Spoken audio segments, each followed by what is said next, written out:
ಎಲ್ಲರಿಗೂ ನಮಸ್ಕಾರ. ಸಿಂಪಲ್ ರೆಸಿಪೀಸ್ಗೆ ಸ್ವಾಗತ. ಇವತ್ತಿನ ರೆಸಿಪಿಯಲ್ಲಿ ಹೆಸರು ಬೇಳೆಯನ್ನು ಬಳಸಿ ಸಿಂಪಲ್ಲಾಗಿ ರುಚಿಯಾದಂತಹ ಪಕೋಡ ಯಾವ ರೀತಿ ಮಾಡೋದು ಅಂತ ನೋಡೋಣ ಬನ್ನಿ. ಒಂದು ಪಾತ್ರೆಗೆ 1 ಕಪ್ ಹೆಸರು ಬೇಳೆನ ಸೇರಿಸಿ 2-3 ಸಲ ಚೆನ್ನಾಗಿ ವಾಶ್ ಮಾಡಿಕೊಂಡು ಹೆಸರು ಬೇಳೆ ಮುಳುಗುವಷ್ಟು ನೀರನ್ನು ಸೇರಿಸಿ 20 ನಿಮಿಷ ನೆನೆಯೋದಕ್ಕೆ ಬಿಡಬೇಕು.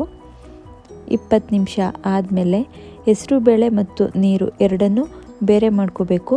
ಹೆಸರು ಬೇಳೆಯಲ್ಲಿರೋ ನೀರೆಲ್ಲ ಕಂಪ್ಲೀಟಾಗಿ ಸೋರೋಗಬೇಕು. ಒಂದು 5 ನಿಮಿಷ ಸೋರೋದಕ್ಕೆ ಬಿಟ್ಟು ನಂತರ ಒಂದು ಬ್ಲೆಂಡರ್ ಜಾರ್ಗೆ ಹಾಕ್ಕೊಂಡು ನೀರೇನು ಸೇರಿಸ್ತಾನೆ ರುಬ್ಕೋಬೇಕು. ಅರ್ಧಂಬರ್ಧ ರುಬ್ಕೋಬೇಕು. ಪೂರ್ತಿ ನುಣ್ಣಗಾಗಬಾರ್ದು. ಅರ್ಧ ಹೆಸರು ಬೇಳೆ ಇರಬೇಕು, ಅರ್ಧ ಪೇಸ್ಟ್ ಥರ ಆಗಿರಬೇಕು. ನೋಡಿ, ಈ ರೀತಿ ಇರಬೇಕು. ಇಷ್ಟಾದರೆ ಸಾಕು.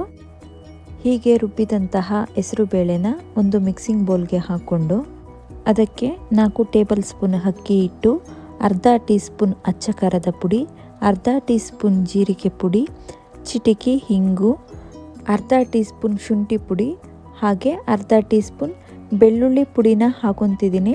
ಶುಂಠಿ ಮತ್ತು ಬೆಳ್ಳುಳ್ಳಿ ಪೌಡರ್ ಸಿಕ್ಕಿಲ್ಲ ಅಂತ ಅಂದರೆ ಶುಂಠಿ ಬೆಳ್ಳುಳ್ಳಿ ಪೇಸ್ಟ್ ಕೂಡ ಬಳಸ್ಬೋದು.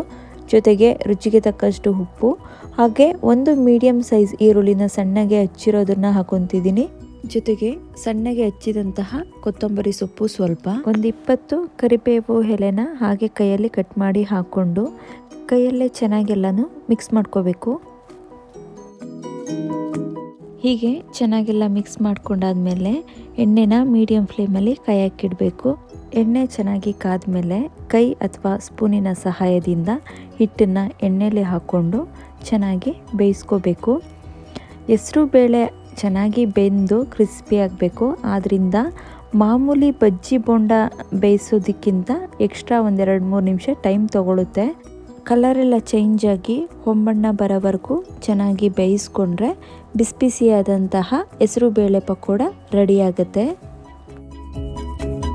ಹಿಟ್ಟನ್ನು ಎಣ್ಣೆಗೆ ಕೈಯಲ್ಲಾದರೂ ಹಾಕೋಬೋದು. ನಾನು ಸ್ಪೂನಲ್ಲಿ ಹಾಕೋ ಉದ್ದೇಶ ಏನಪ್ಪ ಅಂದರೆ ಪದೇ ಪದೇ ಕೈ ತೊಳೆಯೋ ಅವಶ್ಯಕತೆ ಇರಲ್ಲ. ಜೊತೆಗೆ ಎಣ್ಣೆ ಕೈಗೆ ಆರುತ್ತೆ ಅನ್ನೋ ಭಯನೂ ಸಹ ಇರಲ್ಲ. ಈ ಹೆಸರು ಬೇಳೆ ಪಕೋಡನ ಮಧ್ಯಾಹ್ನ ಊಟದ ಸಮಯಕ್ಕಾದರೂ ಊಟದ ಜೊತೆ ನಂಚ್ಕೊಂಡು ತಿನ್ನೋದಕ್ಕೆ ಮಾಡ್ಕೋಬೋದು. ಇಲ್ಲ ಅಂದರೆ ಸಂಜೆ ಟೈಮ್ ಕಾಫಿ ಟೀ ಜೊತೆ ನಂಚ್ಕೊಂಡು ತಿನ್ನೋದಕ್ಕಾದರೂ ಮಾಡ್ಕೋಬೋದು. ನೋಡಿದ್ರಲ್ವಾ, ಸುಲಭವಾಗಿ ಹಾಗೂ ರುಚಿ ಮತ್ತು ಕ್ರಿಸ್ಪಿಯಾದಂತಹ ಹೆಸರು ಬೇಳೆ ಪಕೋಡನ ಯಾವ ರೀತಿ ಮಾಡೋದು ಅಂತ. ನೀವು ಈ ರೀತಿಯಾಗಿ ಹೆಸರು ಬೇಳೆ ಪಕೋಡನ ಮಾಡಿ ನಿಮ್ಮ ಅನಿಸಿಕೆ ಅಭಿಪ್ರಾಯಗಳನ್ನ ಕಮೆಂಟ್ ಮೂಲಕ ನನಗೆ ತಿಳಿಸಿ. ನಿಮಗೆ ಈ ವಿಡಿಯೋ ಇಷ್ಟ ಆಗಿದರೆ ಲೈಕ್ ಮಾಡಿ, ಶೇರ್ ಮಾಡೋದನ್ನು ಮರಿಬೇಡಿ. ನಾನು ಸಿಗ್ತೀನಿ ಮುಂದಿನ ವಿಡಿಯೋದಲ್ಲಿ. ಅಲ್ಲಿವರೆಗೂ ಖುಷಿಯಾಗಿರಿ, ಆರೋಗ್ಯವಾಗಿರಿ.